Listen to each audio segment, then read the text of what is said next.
I am Duane Adkinson, and I'm a retired auto worker. I worked 40 years in automobile plants, and I want to talk about what Medicare means to me personally, how it's affected me and my life and my people personally. I was in 1964 and 1965, I worked in a Pontiac Iron Foundry in Michigan.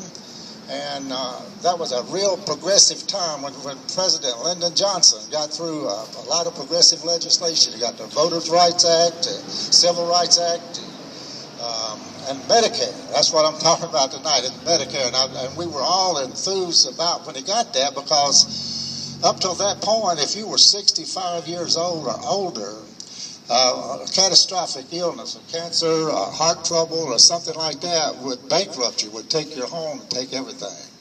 And that would give us some security. And right away, within 5 years, my granddad had heart trouble, had to have some surgery, and he was in the hospital. And if it hadn't been for Medicare, he would have lost his own. And about 15 years after that, my dad had to have surgery, and the same deal. And then when I retired, I was 30 years old when that legislation passed at 65. So that tells you 42 years ago, do the math. But in 2000, I turned 65, and I went on Medicare. And so sure enough, about 10 years later, 2 years ago, I was diagnosed with cancer. And since that time, I've had 3 surgeries, 2 series of chemotherapies, and looking at radiation now.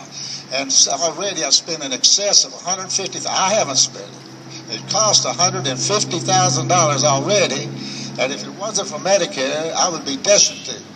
And I just want to say that I'm thankful for Medicare, for what it's done for me. That's 3 generations in my family that have benefited from Medicare. And our security, financial security, depends on it.